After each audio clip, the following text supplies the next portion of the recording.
అత్యాధునిక labs, international collaborations, advanced placements.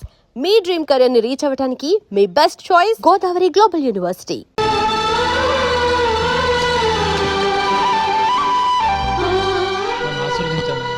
భగవంతుడు నిన్ను చల్లగా చూస్తాడు. ఏంట్రా విషయం? నాకు పోస్టింగ్ ఆర్డర్ వచ్చింది. అలాగా?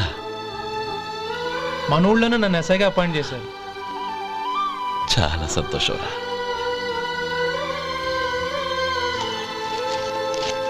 అన్నయ్య, నాకు కాదురా, ముందు మీ ఆవిడికి పెట్టు. ఇదంతా అమ్మాయి అదృష్టం. నీకు ఉద్యోగం రావాలని ఎన్ని నోములు నోచిందో, ఎందరు దేవుళ్లకు మొక్కిందో. వెళ్ళి మీ ఆవిడికి పెట్టు. అరే, ఏంటమ్మా ఇది? నా మొహం చూస్తే ఎలాంటి పనైనా నాశనం అయిపోతుందని, నేను నష్ట జాతకురాలని మా నాన్న ఎప్పుడు అంటుండేవారు. అదే నా మనసులో నాటుకుపోయింది. ఆ రోజు మీరు కుంకుమ భరిని అడిగినప్పుడు శుభమా అంటూ పెళ్లి చేసుకోబోయే ఆ పిల్లకి నా చేతులతో కుంకుమ ఇచ్చానంటే ఎక్కడ శుభం జరుగుతుందోనని భయపడ్డానండి. అందుకేనండి మీరు బయటికి వెళ్తూ గొడుగు అడిగినా ఇవ్వకపోవడం, ఎదురు రాకపోవడం. అంతేగాని నా బతుకులో వెలుగు నింపిన మిమ్మల్ని అవమానించేంత దుర్మార్గురాలి కాదండి. ఏంటమ్మా ఇది? చిన్నపిల్లల లేదండి, నాకు అదృష్టం ఉందని, నా పూజకు ఓ విలువ ఉందని మొట్టమొదటిసారి అందు మీరే. ఈ క్షణమే నా ప్రాణాలు పోయినా పర్వాలేదు బాబు గారు. ఆ ఒక్క మాట చాలు. ఊరుకో. మంచి చెట్లకు మనుషులే కారణమైతే ఇక గుళ్ళెందుకు, దేవుళ్ళెందుకు? పిల్లెదురొస్తే అశుభమని, నక్కతోక తొక్కితే శుభమని అంటారు. అలా అయితే అందరూ ఇళ్లలో నక్కల్నే పెంచుకోవచ్చుగా. అలా ఎందుకు చేయరు? మంచి చెడు అన్నది మనుషుల మనసుల్లో ఉంటుందమ్మా, ఆశీర్వదించే చేతుల్లో కాదు. ఇక మీదట నేనెప్పుడూ నీ కళ్ళలో నీళ్లు చూడకూడదు, సరేనా? రే, అమ్మాయికి తీపి తినిపించు.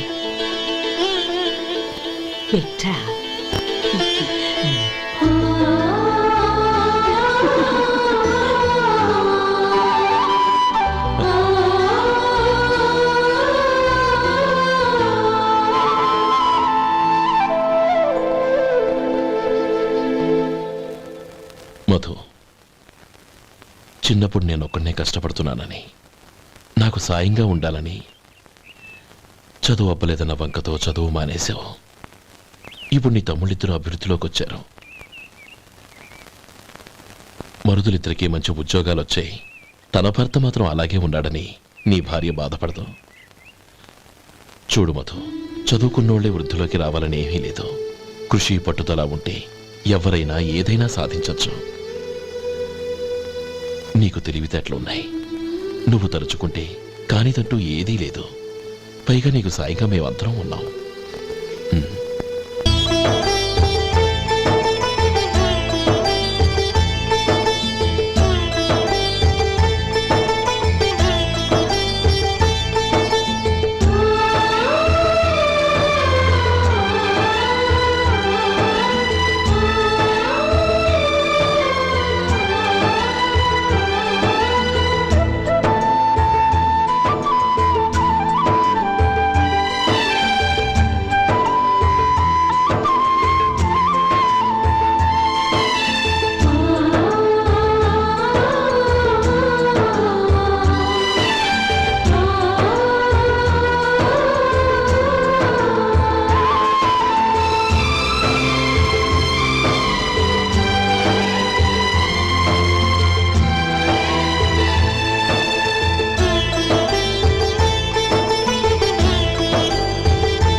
రా బాబు రా. నమస్కారం అండి. వచ్చే వారి నుంచి 100 పచ్చడి బాటిళ్ళు 100 మసాలా ప్యాకెట్లు ఎక్కువ వేయండి. అలాగేనండి. మార్కెట్లో మీ ప్రోడక్ట్స్ మంచి పేరు వచ్చింది. చాలా సంతోషం అండి. ఆ. వస్తానండి. Best of luck.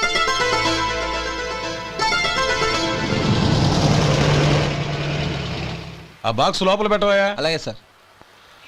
ఇక మీద మీ ఆర్డర్లు సగం వేయండి, సరిపోతుంది. అదేంటండి? మీ పచ్చళ్ళు అమ్ముడుపోక చాలా స్టాక్ అలాగే ఉండిపోయింది. ఇప్పుడు అందరూ రుచి పచ్చళ్ళు రుచి మసాలానే అడుగుతున్నారు. మా నల్లుడి గురించి తక్కువగా అంచనా వేశారు కదా, ఇప్పుడేమంటారు? ఎలాగైతేనే అతను వృద్ధిలోకి వస్తే చాలు. వాళ్ళు బాగుంటే నాకు సంతోషమేగా. ఎవడ్రా వాడు? ఇన్నాళ్ళుగా వ్యాపారం చేస్తున్నాను, నిన్నగాక మొన్న వచ్చినోడు వాడు నాకు పోటీయా? వాణ్ణి పెరగనివ్వకూడదు. వాణ్ణి ఇక్కడికి రప్పించండి, నేను మాట్లాడతాను.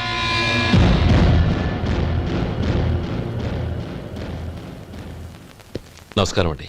మ్మ్. రమ్మన్నారంట. నీ పచ్చళ్ళ కంపెనీ మూసేయాలి. నీకెంత కావాలి? 5 లక్షలు ఇస్తాను. చాలా? 5 లక్షలు కాదు, 50 లక్షలు ఇచ్చినా నా కంపెనీ మూయడం జరగదు. బాగా ఆలోచించుకొని చెప్పు.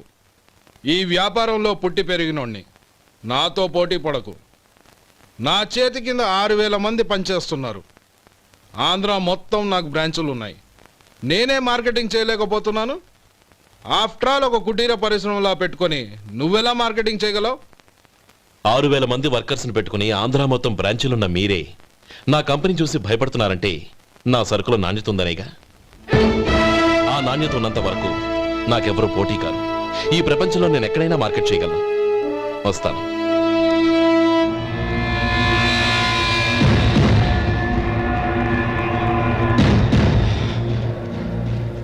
ఇక్కడ ఏం లేదండి. ఇక్కడ ఏం లేదండి. ఇప్పుడు ఊపిరి పీల్చి బిగ్బట్టు. నెమ్మదిగా వదిలి. ఓకే, లే. నెమ్మదిగా ఇలా వచ్చి కూర్చో. ఏం లేదు, మామూలు కడుపు నొప్పే. ఈ టాబ్లెట్స్ 3 రోజులు వాడు. ఎలా వాడాలో ఇందులో రాశాను. మన 2 ఊర్ల పొలిమేరలో ఉన్న ఈ మల్లికార్జున స్వామి వారి దేవాలయం జీర్ణదశలో ఉందన్న విషయం మీ అందరికీ తెలుసు. ఇన్నాళ్ళు మీ ఊరు వాళ్ళు పట్టించుకుంటారని మా ఊరి వాళ్ళు, మా ఊరి వాళ్ళు పట్టించుకుంటారని మీ ఊరి వాళ్ళు దీన్ని ఇలా వదిలేశారు. ఈ గుడి మీ ఊరికి ఎంత ముఖ్యమో మా ఊరికి అంతే ముఖ్యం. కాబట్టి మన ఇరు గ్రామ ప్రజలు కలిసి దాన్ని బాగు చేయించి కుంభాభిషేకం చేయించాలనే సదుద్దేశంతో ఒక కమిటీని ఏర్పాటు చేశాం. ఈ కమిటీలో 2 గ్రామాలకు సంబంధించిన ప్రముఖులు ఉన్నారు. కమిటీ ప్రెసిడెంట్గా ఎవరిని ఎన్నుకోవాలనే విషయంలో శ్రీ గోపాలరావు గారి పేరు, శ్రీ లక్ష్మీపతి గారి పేరు పరిశీలనలోకి వచ్చాయి. అందువలన మేమందరం బాగా ఆలోచించి తర్జన భర్జనలు చేసిన మీదట శ్రీ గోపాలరావు గారే అన్ని విధాలా ప్రెసిడెంట్ పదవికి అర్హులని ఈ కమిటీ నిర్ణయించడం జరిగింది.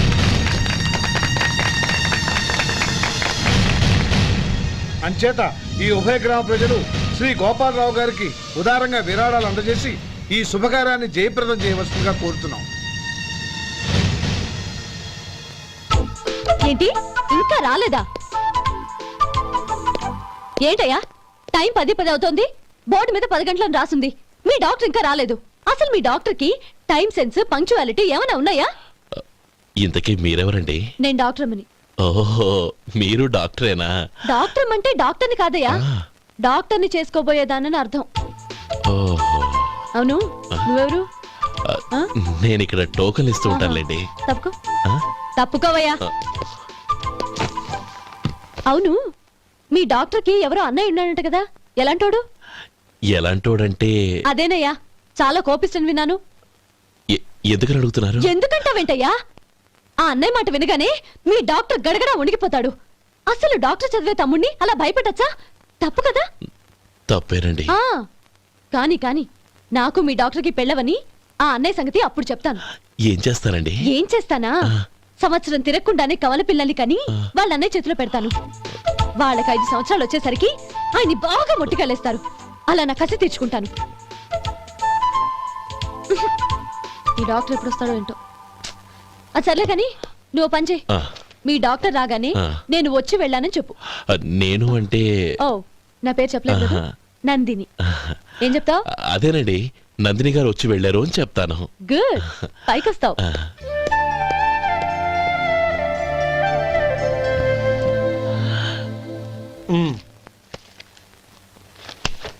ఆ, మ్. దీంతో మొత్తం 4,98,200 అయ్యాయి. ఉమ్, పోతే నువ్వు ఇచ్చినంత ఇవ్వలేకపోయినా ఈ దైవకార్యానికి నా వంతు చంద 1800. దీంతో మొత్తం 5 లక్షలు పూర్తయ్యాయి. సరేరా, ఆ, నేను ఈ డబ్బు తీసుకుని పట్నం వెళ్ళి బ్యాంక్లో వేసొస్తాను. అలాగే నేను నీతో వద్దాం అనుకున్నాను రా. అనుకోకుండా సాయంత్రం ఇన్స్పెక్షన్ వచ్చింది. పర్వాలేదులే, ఆ. వెళ్ళొస్తాను.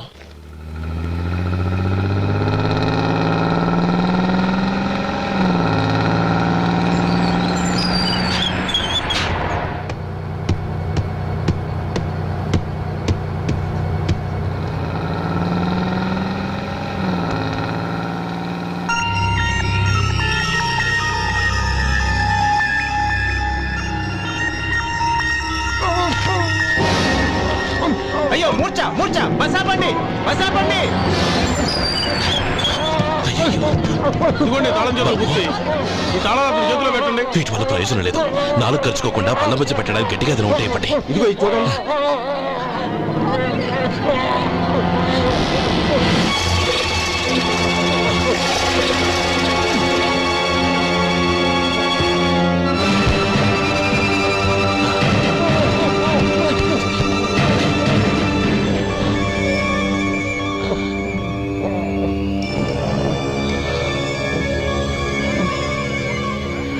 మీరు వెళ్ళి మీ సీట్లో కూర్చోండి, కొంచెం గాలాన్నివ్వండి. ఇప్పుడు ఎలా ఉంది బాబు? ఆ.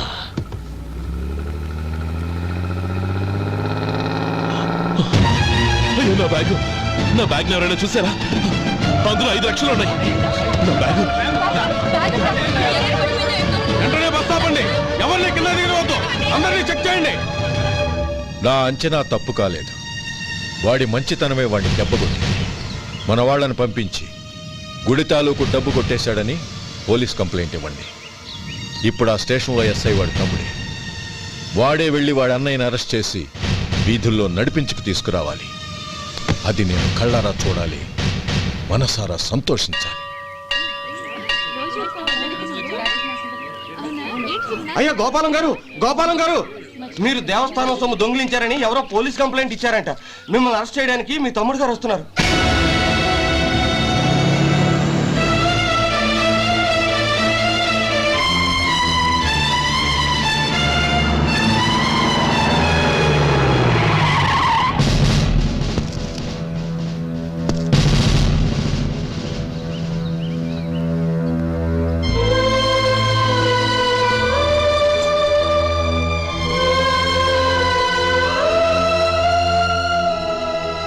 చూడు గోపి, ఎప్పుడు నువ్వు ఉద్యోగంలో చేరావో అప్పుడే తనా పరానే తేడా మర్చిపోవాలి.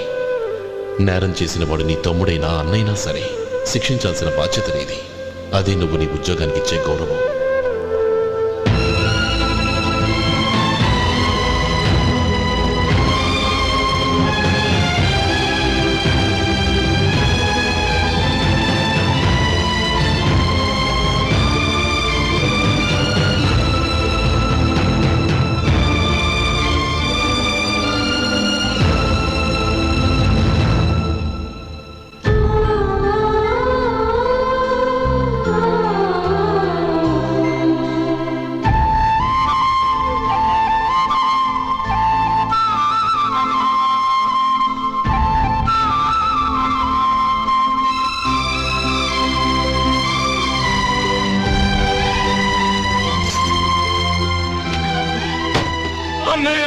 రే గోపి, ఏమిట్రా ఇది?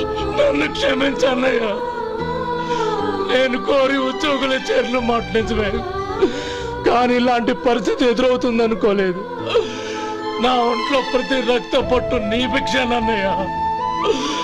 నిన్ను అవమానపరిచి ఉద్యోగం నిలబెట్టుకునే బదులు నా ప్రాణాలను వదులుకుంటారు, కానీ ఈ పని మాత్రం చేయలేనన్నయ్య.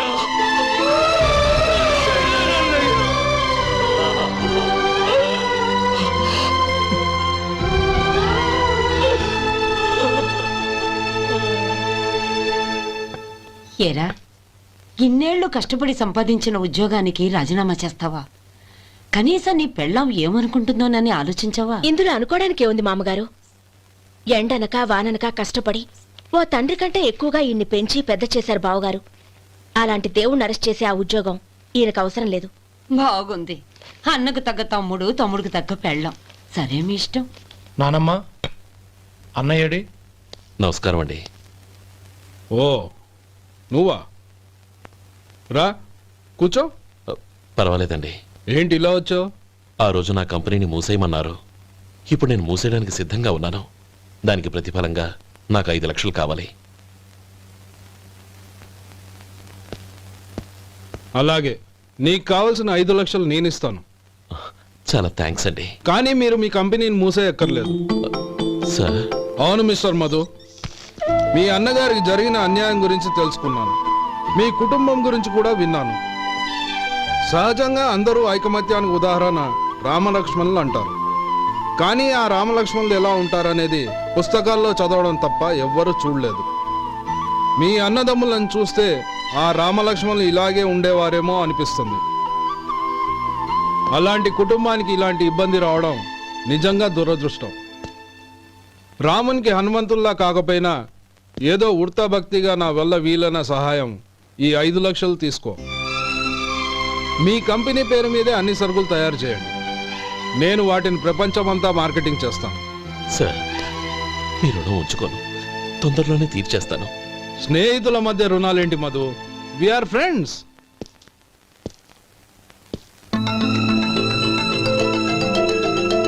ఏంటే అక్కడ ఆగిపోయావు? రా. నువ్వు మీ అన్నయ్యని అరెస్ట్ చేయడానికి అట్టెళ్ళావు, ఆయన లొంగిపోవడానికి ఇటు వచ్చారు.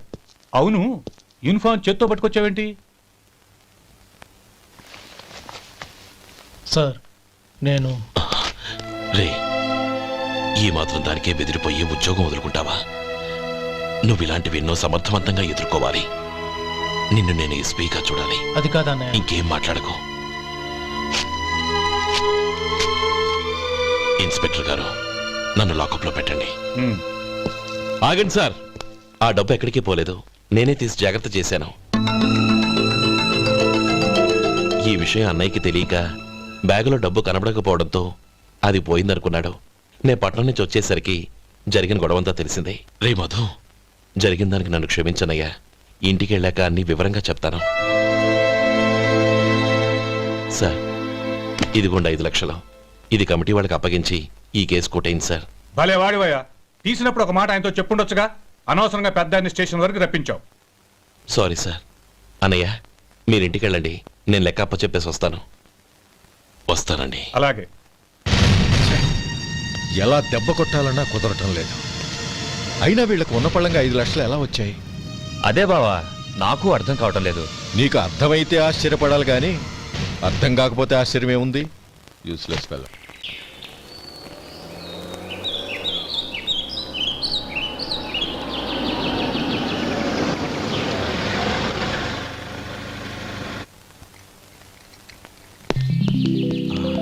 నువ్వు ఇక్కడే ఉండు. అన్నయ్య మూడు ఎలా ఉందో చూసి నేను లోపలికి తీసుకెళ్తాను. ఓకే? అలాగే.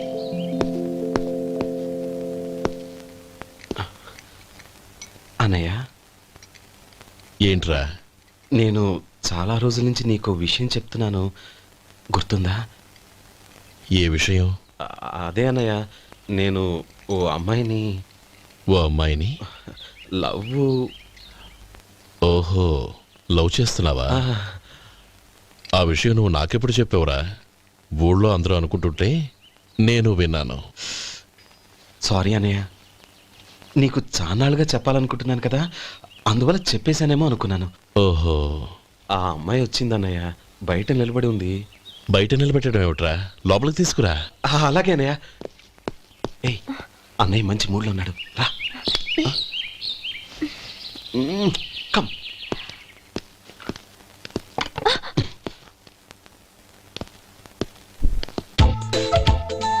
ఎందుకంటావేంటయ్యా? ఆ అన్నయ్య మాట వినగానే మీ డాక్టర్ గడగడ వణికిపోతాడు. అసలు డాక్టర్ చదివే తమ్ముడిని అలా భయపెట్టచ్చా? తప్పు కదా? తప్పేనండి. నమస్కారం. అదేంట్రా, మనిషో పక్కనుంటే నమస్కారం ఇంకో పక్కన ఉంది? అది మర్యాద అన్నయ్య, మర్యాద. ఆహా, అవును, నీ పేరేంటమ్మా? నందిని. ఆ నందిని. నందిని అన్నయ్య. ఏ ఆ ముక్క తను చెప్పలేదా? పెద్దలంటే మహాగౌరవం అన్నయ్య. మేమిద్దరం ఇంత క్లోజ్ ఫ్రెండ్స్ కదా, ఆయన నాతో కూడా ఎక్కువ మాట్లాడదు ఓహో, కదా. నాకు మీ డాక్టర్కి పెళ్ళవని అప్పుడు అన్నయ్య సంగతి చెప్తాను. ఏం చేస్తారండి? ఏం చేస్తానా? సంవత్సరం తిరగకుండానే కవల పిల్లల్ని కని వాళ్ళ అన్నయ్య చేతిలో పెడతాను. వాళ్ళకి 5 సంవత్సరాలు వచ్చేసరికి ఆయన్ని బాగా ముట్టిగలేస్తారు. అవును, అమ్మాయి మొహం చూడకుండా నిర్ణయం ఎలా తీసుకోనరా?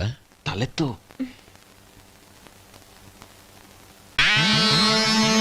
ఏం చెప్తా? అదేనండి, నందిని గారు వచ్చి వెళ్ళారని చెప్తాను. గుడ్, పైకి వస్తావు. ఈయన మీ అన్నయ్య? అవును. నందిని, ఏమైంది? ఎందుకు ఏడుస్తున్నావు? ఈయన మీ అన్నయ్యని తెలియక తెలియక హాస్పిటల్ దగ్గర మర్యాద లేకుండా దురుసుగా మాట్లాడాను. ఆయన ఈ పెళ్లి ఒప్పుకోరు. ఊరుకో, అలాంటి చిన్న చిన్న విషయాల్ని మా అన్నయ్య పట్టించుకోడు. అయినా నేను కన్విన్స్ చేస్తాను కదా. ఆయనకంత అవమానం జరిగాక ఎందుకు కన్విన్స్ అవుతారు? అవ్వరు. చూడు, నువ్వు వేరే పెళ్లి చేసుకొని నీకు పుట్టబోయే బిడ్డకు నా పేరు పెట్టుకో. ఏంటో మాట్లా నేనే నుయ్యగుయ్య చూసుకుంటాను. అదిగో ఆ చూపు చూడు, ఆ చూపు ఒకలా ఉంది. ఖచ్చితంగా ఆయన పెళ్లికి ఒప్పుకోరు. నందిని, నా మాట విను ప్లీజ్. నందిని, రే శేఖర్, ఆ అమ్మాయి చెప్పింది నిజమే. తనని ఎప్పుడైతే హాస్పిటల్ దగ్గర చూశానో అప్పుడే నేను నిర్ణయానికి వచ్చేసాను. విన్నావా? నేను చెప్పానుగా, ఆయన ఆల్రెడీ ఓ నిర్ణయానికి వచ్చేసారట. ఇక నేను వెళ్తాను. అలాగే వెళ్ళు. వెళ్ళి ఈసారి వచ్చేటప్పుడు మీ అమ్మా నాన్నల్ని తీసుకురా. ముహూర్తాలు ఎప్పుడు పెట్టుకోవాలో నిర్ణయించుకుంటాం. అర్థం కాలేదా? నువ్వే మా వాడికి సరైన జోడి. అదే నేను తీసుకున్న నిర్ణయం. థ్యాంక్ యూ బావగారు, నన్ను ఆశీర్వదించండి. లేమా, శీఘ్రమేవ కళ్యాణ ప్రాప్తిరస్తు.